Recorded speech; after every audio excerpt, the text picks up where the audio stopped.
Hello there, friends. It's Jimmy Maverick, and welcome to another edition of the Fantasy Maverick podcast. Today, we are going to look at the Week 7 waiver wire and what players you need to pick up so you can utilize them this weekend. So you definitely want to stay tuned for that. Here we go.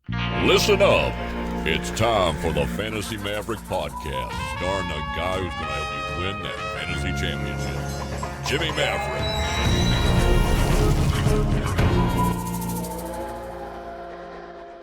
Hello there, friends. It's Jimmy Maverick. Hey, welcome to another edition of the Fantasy Maverick podcast. And today we are going to be talking about Week 7 waiver wire and the players that you need to target for this week. We got some good ones here, and you definitely want to look. But regardless, you should go onto your waiver wire on a regular basis and see who's there. You know, we just finished a very big week for bye weeks when we had 4 teams off last week. So that means there could be some extra players on the board, on the waiver wire that normally wouldn't be there because people had to pick up players to fill the holes in their roster and stuff like that. So definitely check that out.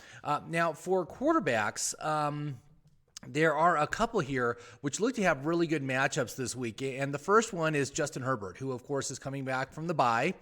He's only rostered in about 55% of leagues, but he gets an outstanding matchup against Jacksonville this week, which just allowed 34 points to Detroit in Week 6. So he certainly would be absolutely worth a pickup. And another guy who did terrible this week, but did pretty good the week before, was Teddy Bridgewater. And, of course, he had a very tough matchup this week. He was one of my sits, but he now gets New Orleans this week, and New Orleans has given up the 4th most points to opposing quarterbacks this season. So he's only rostered in like 45% of leagues. So again, with both these guys, it's about a 50-50 shot that you'd be able to pick them up. And this is especially helpful if you happen to have a quarterback from one of the teams on bye this week. If you're looking for a quarterback, these are probably the 2 best options, I would think, for a streaming option.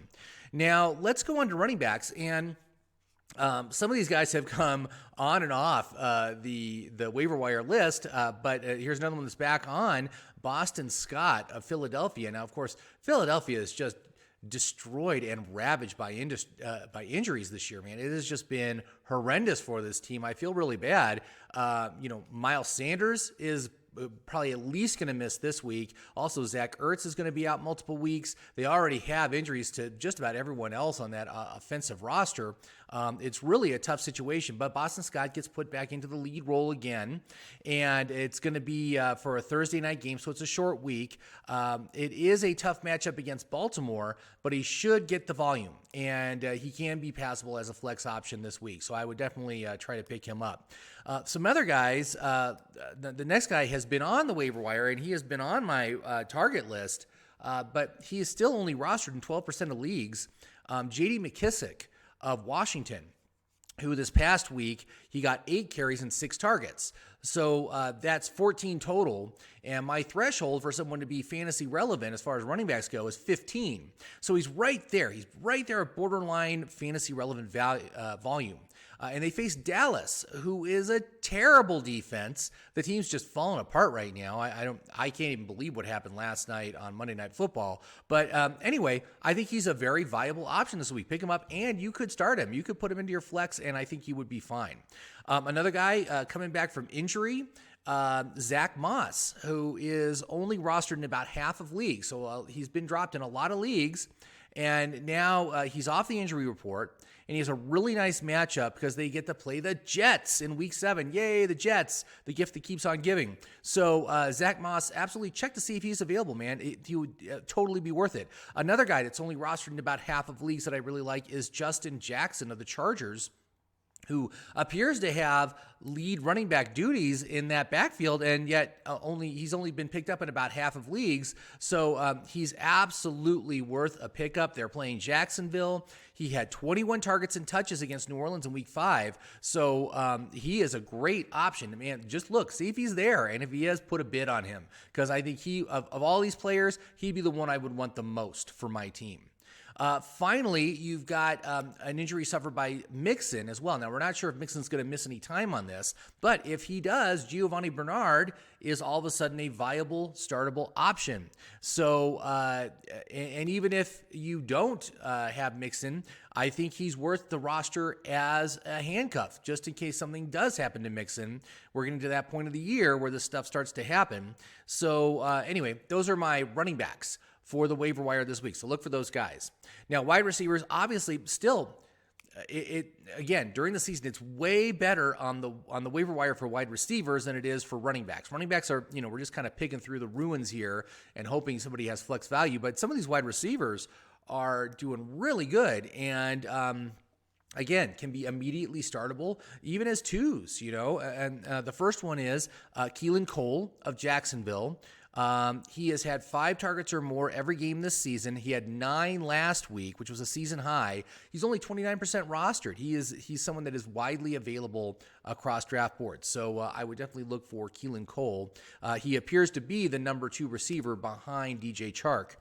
Now, another one who obviously made some real noise 2 weeks ago, had a great week 6, Chase Claypool of Pittsburgh, still only rostered in about half of all leagues, so about 50-50 shot. He still might be available in yours. So if he is, get him. I mean, absolutely get him. He is a startable asset right now.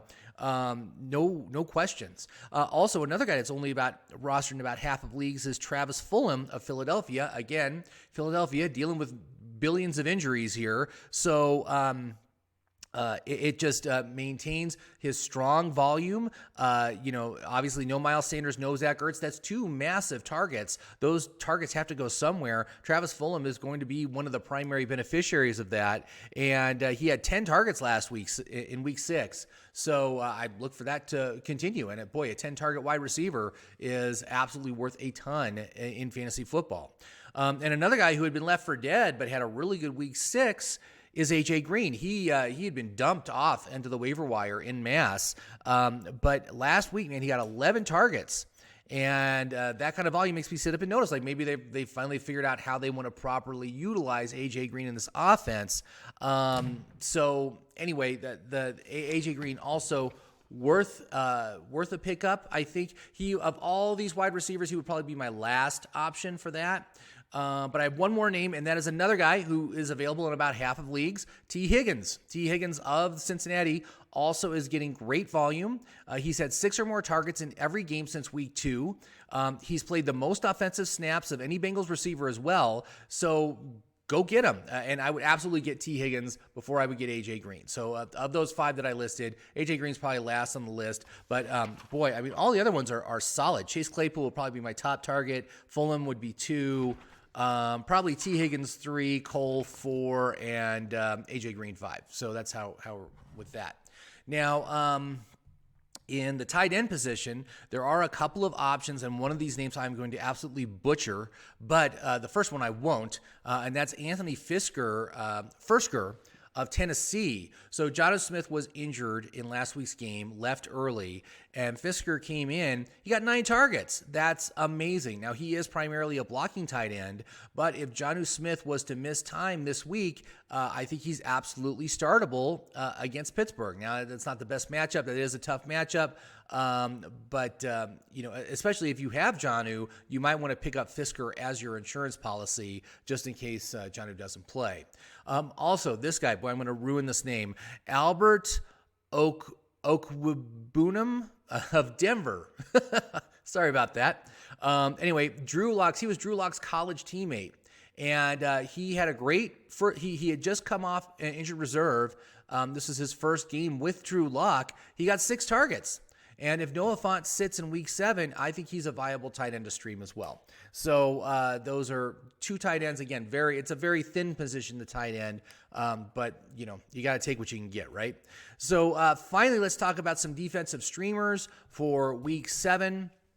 We've got Philly playing the New York Jets, who have given up the 3rd most points to opposing defenses.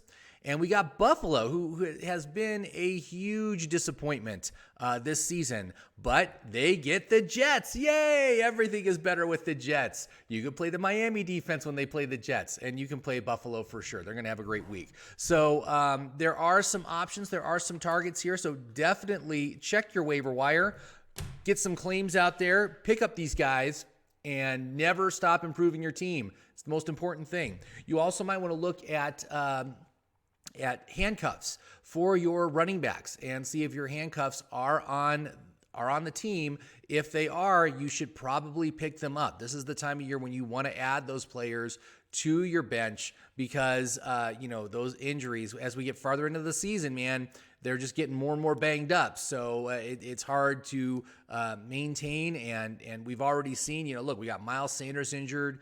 We got Dalvin Cook injured. We got Mixon injured. So there are all these high-end RB1, RB2s, which are hurting right now. You need to have the backups in place on your team to take advantage of that should something happen to your guy. So anyway, thank you very much for watching. I know it's a quick podcast today. I will be back on Thursday with Swami Rob, and we'll be looking at the Week 7 matchups and the starts and sits. So stay tuned for that. Thank you very much for watching, everybody. Have yourself a great fantasy day.